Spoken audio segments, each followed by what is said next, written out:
guys, welcome to another Free Coaching Friday. Yay, it's Friday. So I'm actually all ready to head over to Rehoboth for the evening. I'm thinking this might be a little 80s pink. I don't know. But okay, so today's topic, I do have an announcement. So stay, in the loop. Definitely stay on this until the end, because I do have a fun little announcement, something that I'm going to be doing next month.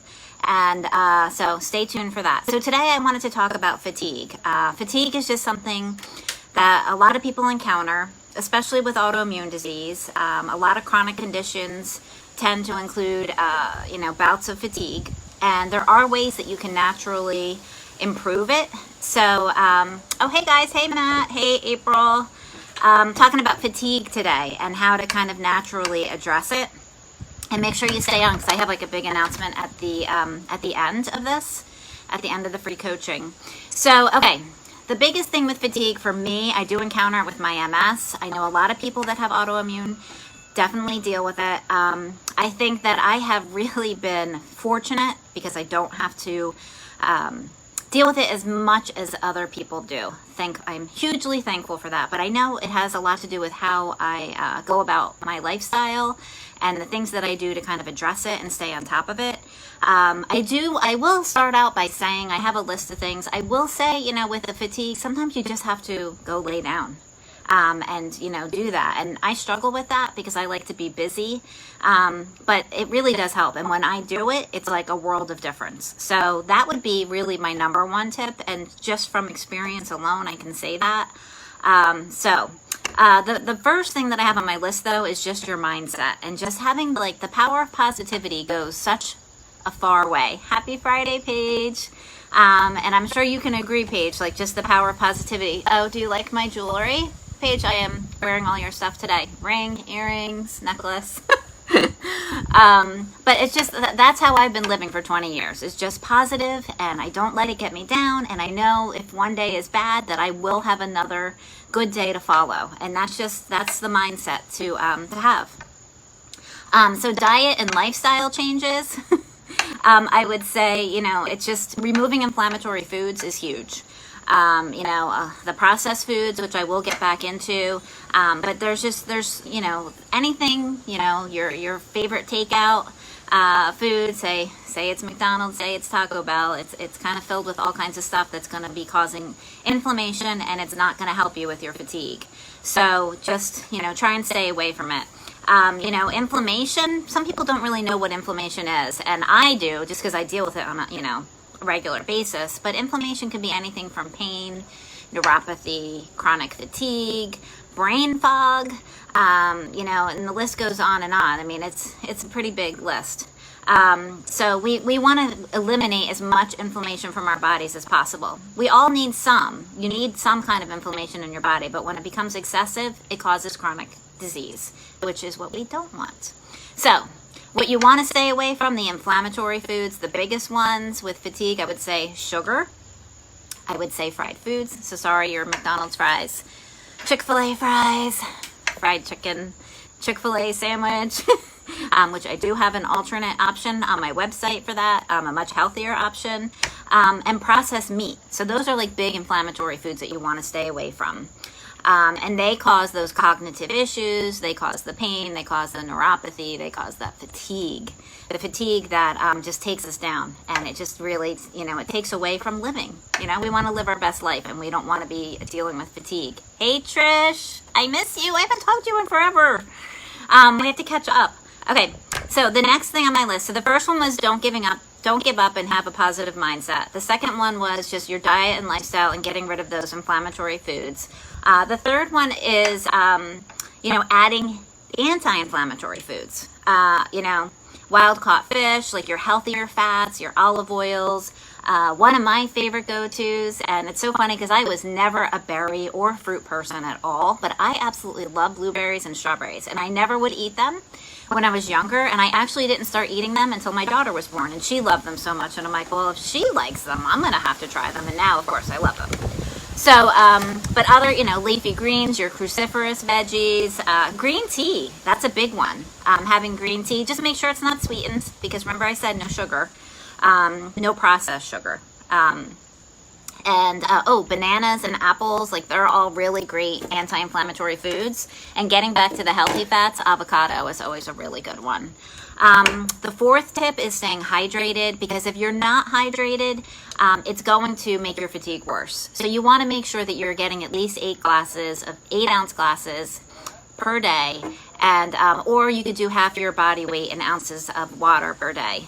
Whatever works for you. I wouldn't do less than 8 glasses a day, though. That's kind of the rule that you want to stick by. It really does make a difference. I notice that if I don't have enough water in my day, it really does take a toll on, not just my fatigue.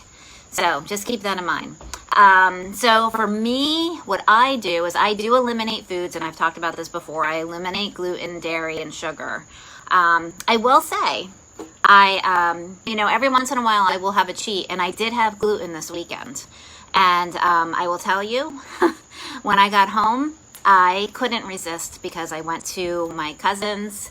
My cousin was there. I was at my aunt and uncle's, and they were making homemade pizza in their brick oven, and it was freaking awesome. And I was like, you know what? Sometimes you just have to make a cheat. Well, I had neuropathy. I had tingling all up and down my legs and in my feet when I got home. And this is how I react to gluten. It hits me in that way. And thankfully, I didn't have any other issues. But I know if I kept it in my diet, it would progress into something else, like a flare. So I just know, kind of one and done, and back to clean eating again.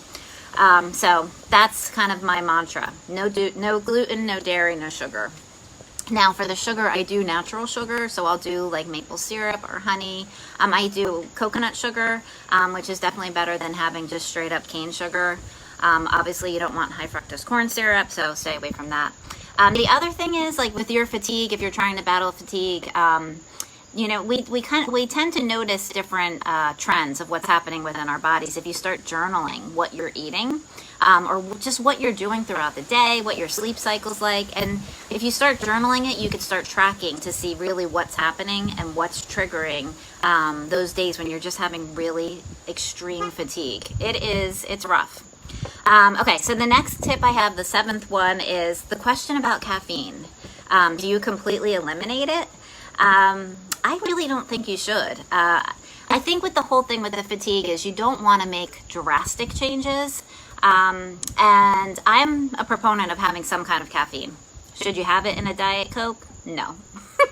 But if you have a cup of coffee in the morning, I think 1 to 2 cups max, and making sure that you're done early in the day with your caffeine, making sure that you're not having it throughout the day, it will make a difference for you. I really don't think that coffee is a bad thing as long as you try and do organic, because it's not as processed.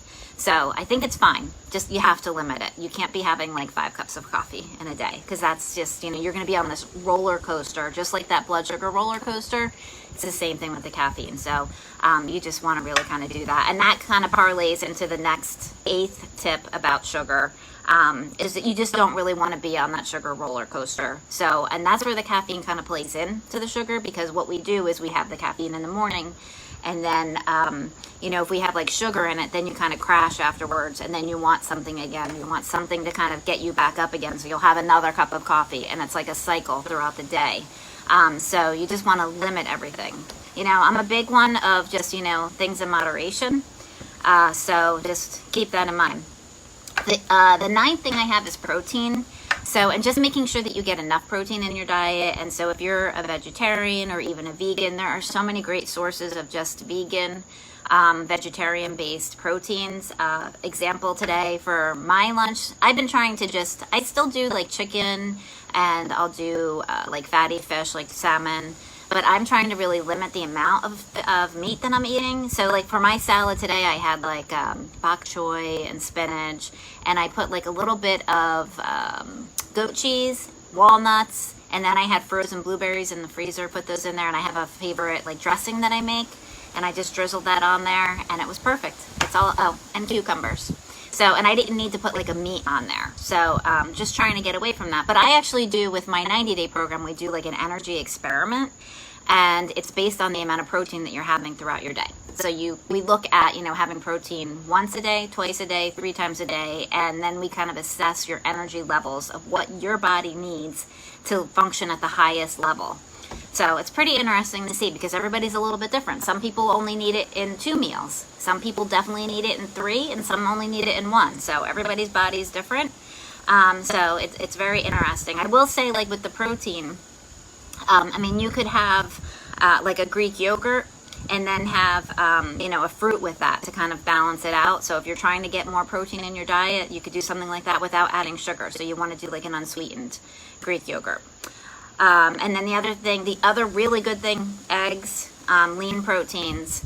And with the eggs, just make sure that you don't already have a sensitivity. If you do, obviously, you're not going to want to have those. The next thing I have is, the 10th one is skipping processed foods. And I talked about this in the beginning. So just make sure that, just really try and limit the processed foods that you're having and you'll be good. Just focus on your whole foods, your whole, veggies, your fruits, and, your whole grains, things of that nature without having too much processed stuff. Really looking at ingredients because it is amazing once you start looking at the ingredients and what's in them, what's in those processed foods. The next thing is adding in the healthy fats, which we already kind of talked about, just your nuts, your walnuts, your fatty fish, avocado, your olive oil, stuff like that.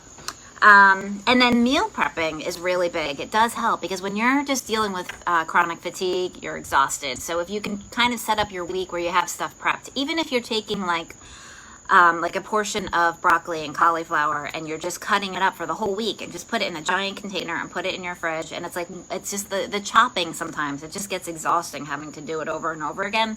So if you set yourself up and you chop up all your stuff in the beginning of the week, it just makes your life so much easier.